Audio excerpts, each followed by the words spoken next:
Hello, welcome. People are still coming in a little bit. I'm Keith Blevens. It's a pleasure to be here. I've been here every year thus far, and it's a great honor for me to be here. I wanted to start by saying a couple of things that of how much this understanding has really helped me. I know many of you people that are here could say the same thing. And one of the things that it ordinarily impacts people with is it takes a lot of things off their minds. And when things go off your mind that you don't really need, there's a lot of unnecessary thinking and reactive thinking and judgmental thinking and busy thinking and worrisome thinking and a whole host of other things that are, I'm being told of, maybe I could do this. We have to find some way of getting me out of the range, and still, I can still do it. You guys can still see me over here. There's some things that are there are many things. There are many benefits of understanding these principles, and but they all summate in a way of giving you an economy of peace of mind and less on your mind. So there's the first thing I wanted to show you is a video that's I didn't produce, but it's produced by iHeart Principles and Terry Rubenstein and Brian Rubenstein, her husband, and their organization in London put out this little kids video that a few weeks ago, and I just wanted to share this with you because these kids are just so cute. They're just very sweet, and they're just talking about the results that they've experienced, and it's kind of surprised them. Like they, in a way, they kind of say to the camera, "Who knew? Who knew that this would help me?" Like it just seemed like their delightful surprise is self-evident. So I wanted to share that. It's just 5 minutes, but if you could put that up and we could watch that, and then I have a very bad temper, and a lot of the time when my friends would do something like stupid or annoying, I would like overreact, and I don't even know what I would do. When I mess around, I usually never learn from my mistakes. When someone said like a rude thing to me or something like that's not nice or mean, I used to I didn't hold grudges, I just used to think about it a lot. So if they say, "Why are you doing that?" or "You're fat," or "You're ugly," like words that affect many people, I used to get affected by that, and it hurt a lot. I get caught up in many emotions due to my main one is procrastinating. I'm a very big procrastinator.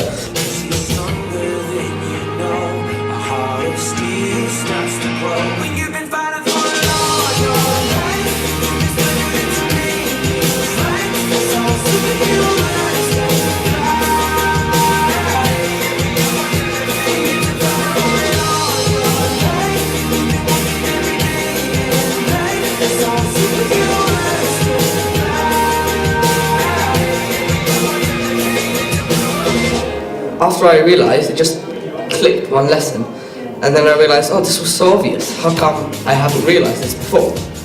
I just really didn't understand how I didn't, but it's almost like a power I have. If someone annoys you and they hit you or something, it's all thought, so you can think, oh well, I'm not going to get angry, and as long as you start to think that, then you won't get angry. I've noticed that I don't get as absorbed in patterns as much. Like I don't feel obligated to do certain things because they're what most people do. I use finance all the time, but now after this course, no more finance. I say it's not worth it, just don't do that. I ignore them now. Before I never used to ignore them, I just go after them. I can always just react like normally, like say, okay, why'd you do that, instead of punching him in the face. Let's say someone bullies you, then you don't need to be like, oh, they were mean to me, because that's not possible for them to be the source of your feelings. So to have something that you can really use as a tool to understand your mind and your emotions, which all comes from, as we learned, thought, it's really benefited me in so many ways. I've think more about my mistakes, and I think more wide about what I should do. Now I just let it go over my head like clouds. The program has helped me because I used to have lots and lots of panic attacks, and since I started to have them a lot less, and it's still now reducing the amount they happen. In the first week I was here, I was generally feeling really low in myself. And as soon as I came out of that class, having a new understanding of why I was feeling that way, my emotional state ever since then has been completely higher. The lessons that you gave us explained why we got affected by it and how we could get past that stage. I think what I definitely understand now is the source of my experience, because I kind of always knew that kind of feelings and worries and stuff didn't always say something profound about me as a person or my life, but I didn't really consider that actually there's no reason to feel so absorbed in things and so stressed. And I realised that actually feelings of worry, discomfort, stress, happiness, they all come from the same place. And ultimately, there's something deeper that once you kind of subtract all of the unnecessary noise, you can judge things a lot better.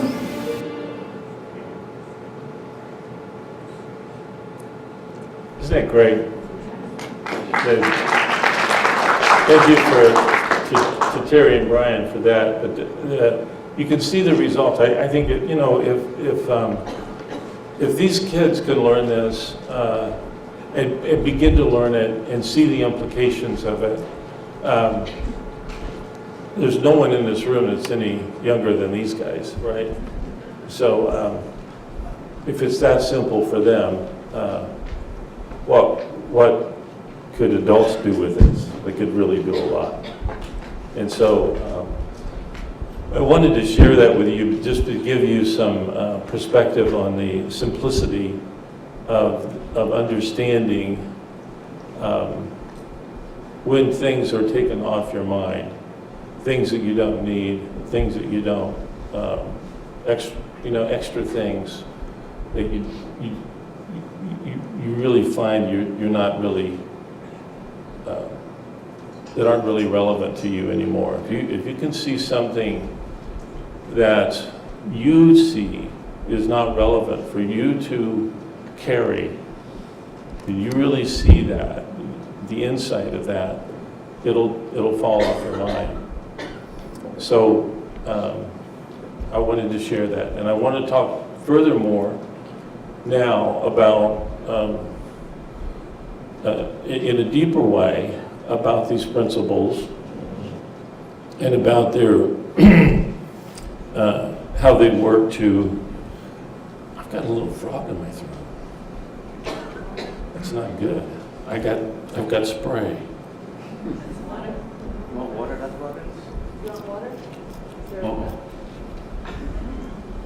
It's moisturizing. Oh, see? And it has a little vodka in it too, so it always helps. So I wanted to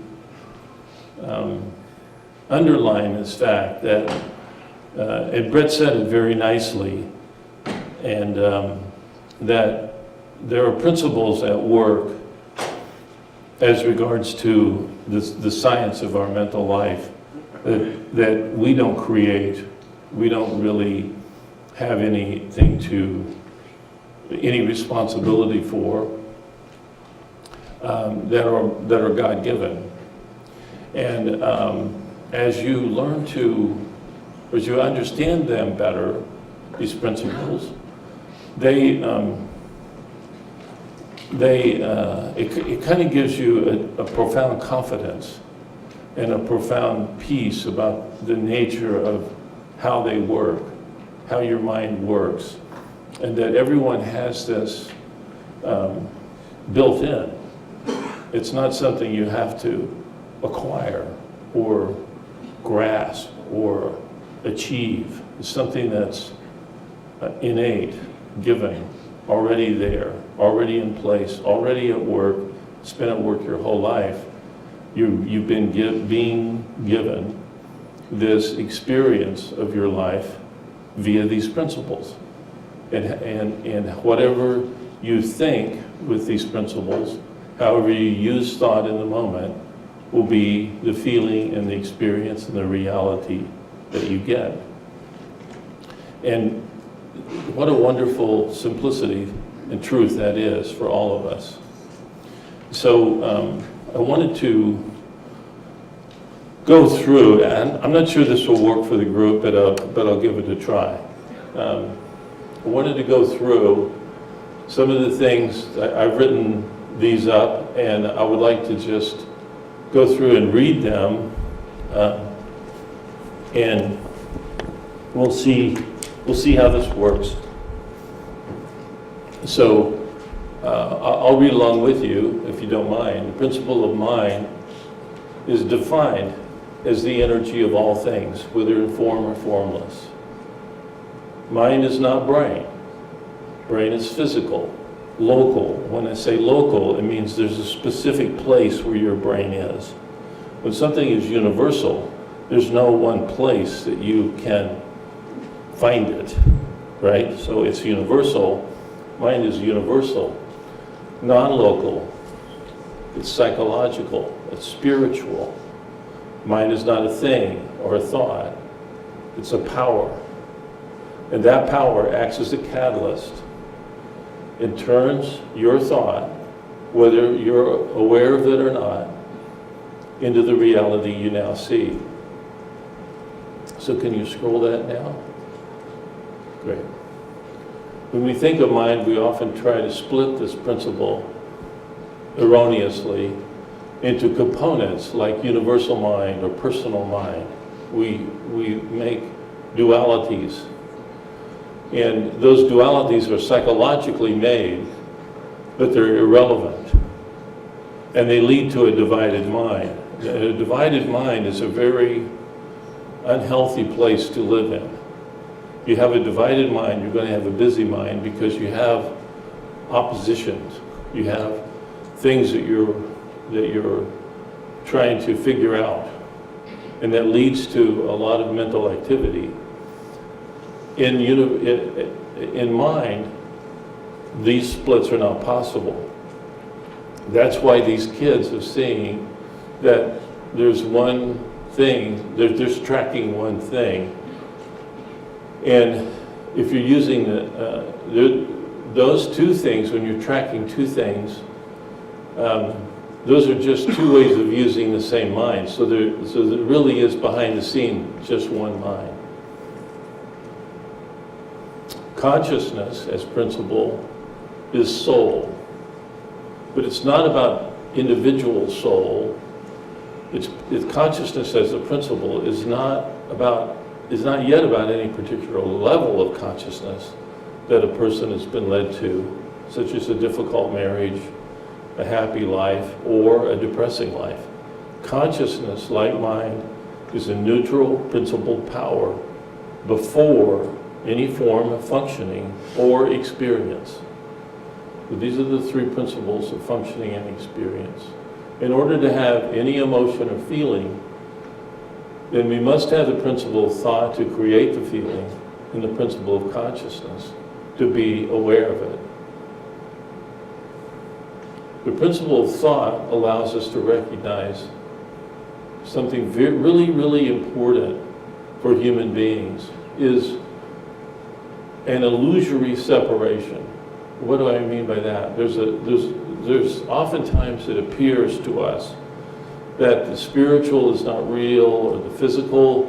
It looks like we're in a struggle of trying to make the spiritual be more important or more relevant over the physical. But the principles resolve that fundamental dilemma because it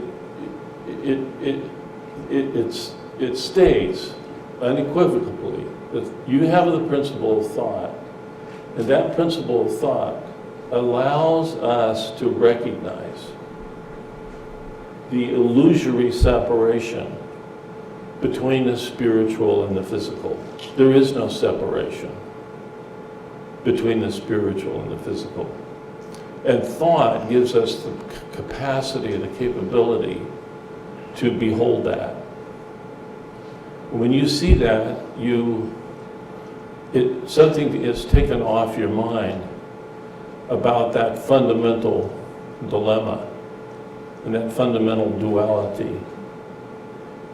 And people often remark, as we've been teaching and working with people, that they say that, oh, this resolves idolatry, because they can tell that idolatry is this conflict that arises in our minds between something, some object that that has power, that seems as though it's separate from us, and it can determine our feeling. It could be an insult, it could be a desire, it could be something we want, something we don't want, something we're afraid of. Those objects in our mind, when we see those objects and they take on we give them, innocently give them a reality, then when we have the ability to see that those are illusions. So mental sickness is created when we put feelings onto those objects. If we can see the objects without the feelings, we're healthy. And this return to health, this return to an integrity within our minds is mental health. And we're one thought away from that experience on an ongoing basis. So that's as far away from your mental health as you could get, is one thought. And so when you have these insights and you see via thought this illusory separation, like the spiritual, physical separation is one of the big ones, but there's a whole host of other ones that can preoccupy us and create an idolatry. All right? That's curable via your thought. Your thought is the vehicle to see that separation is an illusion. When it hits you, you'll notice that your peace of mind returns.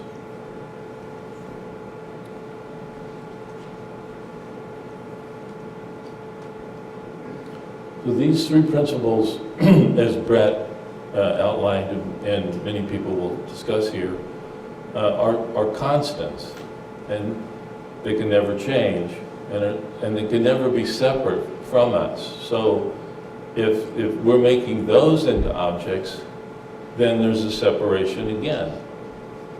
It's not a question of does everybody have these principles or have this. It's that everybody already is this. You can't get away from it. From the cradle to the grave, the three principles totally encompass the reality we observe, function in, and experience moment to moment. Can you roll that one now? The statement feelings are coming from thought in the moment reflects the critically important practical and logical connection between the principle of thought and all our resultant feelings. Feeling states, attitudes, experiences, states of mind, realities. This connection can never change because it is at the level of a principle. These principles, psychology's never had principles, and it wasn't until Sydney Banks had this profound insight that is the reason why we're here, that he saw these first principles, these first three principles, but they're first principles, they're the first principles of psychology. And when they were realized, he knew that it would change the world. And he remarked about it immediately. Now, he was not a learned man. He'd never read it. He'd only read 3 books in his life, and they were all welding books. So it wasn't like he found this through study. It was through a realization from God, a miraculous realization.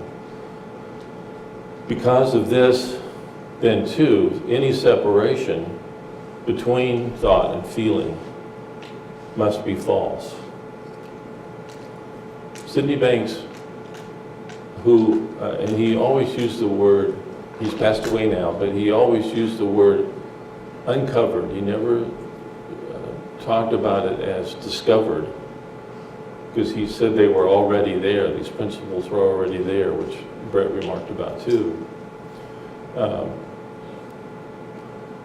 He spoke with them in an innumerable array, which he'd never done any public speaking or talks or recordings or books or anything before he had this insight.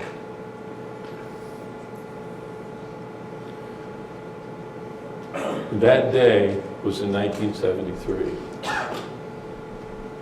And here's what we're working on a book where he says this in our book. And I thought it was a simple statement. What I found that day was so simple, yet so powerful, it boggles the mind. I found the 3 principles that are the missing link psychology, psychiatry, and the mental sciences have long been searching for. Okay, so at the same time of this realization, a paradigm is a logic, is the revelation of a logic that is so universally consistent. It has the power to really change humanity. There are many paradigms that have been realized through the ages, and I wanted to just review a few of these principles and the paradigm that they have created for us to get further into our study here. The 3 principles of mind, consciousness, and thought are the 3 powers of functioning and experience that are 1, universal. Again, non-local, non-located in any one particular place. They're constant. They're not a variable. They're completely neutral. They're natural laws. So psychology had never had natural laws. William James, the founder of psychology, American psychology, always thought that there would be natural laws, that psychology would be a natural science. But he said in 1892, he wrote, psychology is still looking for her first principles. So he knew that he didn't know what any of the principles were, and how could we have known, or how could he have known? It would have been impossible that it would be this undereducated welder that would realize these principles and articulate them so beautifully. And Sid knew, anyone who's heard him, how many people have heard talks given by Sydney Banks? So maybe a third of the group. If you get the chance to listen to any talk that he gives, and there's quite a bit out there, get your hands on them and listen to them. He told me once, he said, I was talking about a rabbi that I was going to meet, and I was looking forward to it, and he said, tell the rabbi that I found what Abraham found. And I was a bit taken aback by that. And I thought to myself, I don't know whether I should tell the rabbi that you found what Abraham found. I mean, we know who you are, Sid. You know, you're not a learned man, and so it was a while before I did tell that rabbi, but I eventually did. But I had to muster up the courage of it because I knew what that might mean for him. It meant a lot to me that that this had happened to Sydney Banks, and that he wasn't kidding when he said he found what Abraham found, and he was talking about it, you know, in his own language, in his own way. So how we use these principles is very significant in our lives. This is our inherent free will. We with that responsibility, with the freedom of our free will comes a responsibility for our own experience, that it is ours, not, and it is through these principles that we have our experience. All feelings, all states of mind, whether positive or negative, conscious or unconscious, derive and come alive via these three principles. The three principles cannot determine how we use them, but they will constantly determine our feeling states, our attitudes, our experience. We're doing it right now. Our state of mind, our state of experience is based on our use of these three constants. These three principles can never change. There will only ever be these three. They are the first and final paradigm principles of psychological functioning and experience. To add others so-called fourth or fifth principles completely destroys this inherent logic.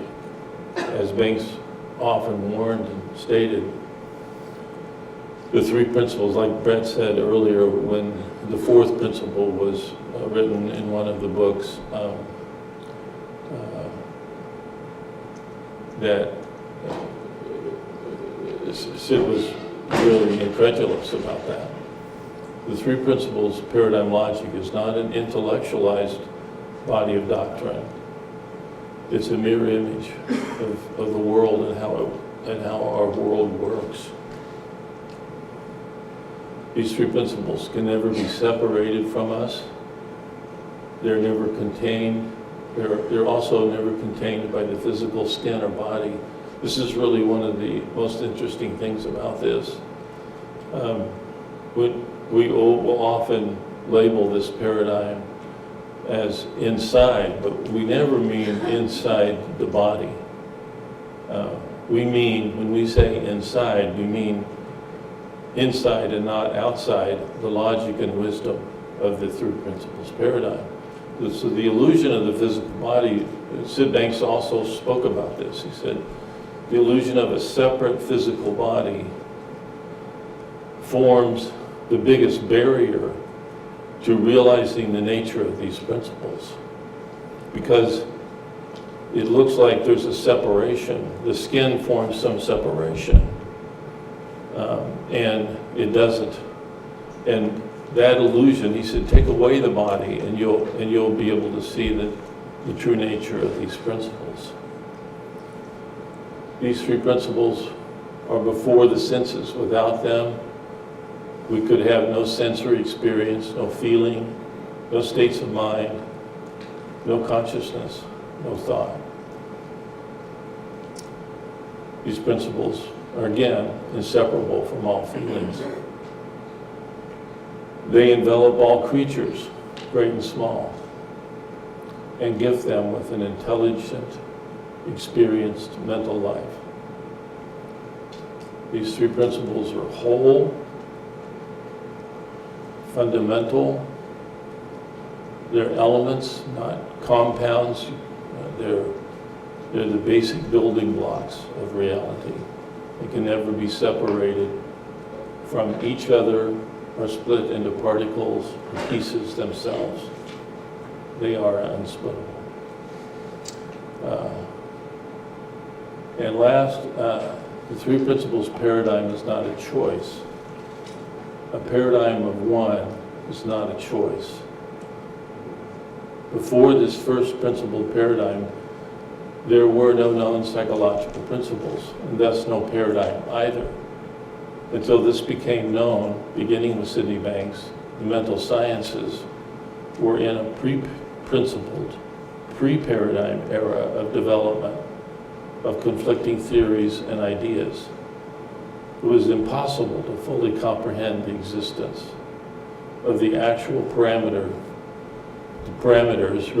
of this pre-paradigm condition until the principles and their paradigmatic logic became clearly known. Okay. Thank you for your patience with that.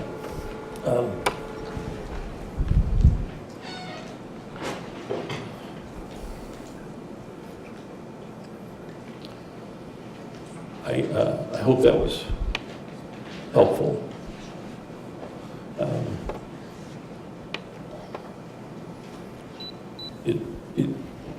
It's been interesting to me to think about these principles and how they work and how they don't work, and see the implications of that for human beings, for these kids, for my clients and colleagues, and myself, and most importantly too. It's done a lot to really, really help me. My mind has gotten quieter and quieter, which has been kind of surprising to me. I didn't expect it to. There was a level of noise that I had grown accustomed to, and then it was like the volume got turned down. And these big chunks of other dualities that I had been innocently and unconsciously kind of thinking in terms of started to look like they were they weren't relevant anymore. They weren't really important differentiators. They were just meaningless. They were just meaningless things that I thought about. And I thought they were important before. I thought they had value. I thought they had significance. I thought they had truth. And when you see how the principles work, the truth of these dualities is revealed as folly. And there's an ensuing peace of mind that happens that's been very healing for people in all walks of life. You know, through the years, I've been teaching the principles now for 40 years, and it's just been interesting because I've worked in all kinds of different facilities with all kinds of different people and populations. And I've never seen I've never had, there's never been a demographic that the principals haven't had an impact on. It's just interesting to have a kind of something so simple that you could communicate to people about that has the benefits of peace of mind and mental health. It's quite interesting. I've worked in rape treatment centers and mental hospitals and community mental health centers and universities, university counseling centers. I've worked in private practice. I've done all kinds of different things through the years.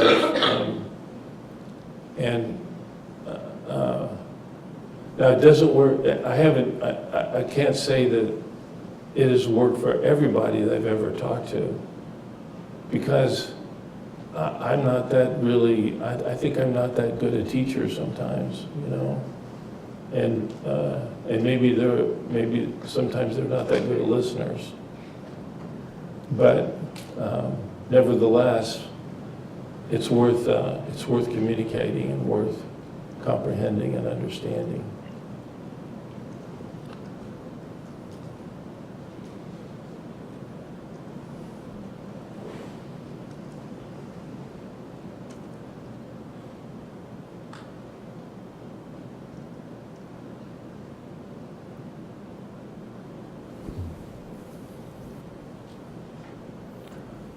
I don't really want to ask for questions because it just might be a good time to set with this impact.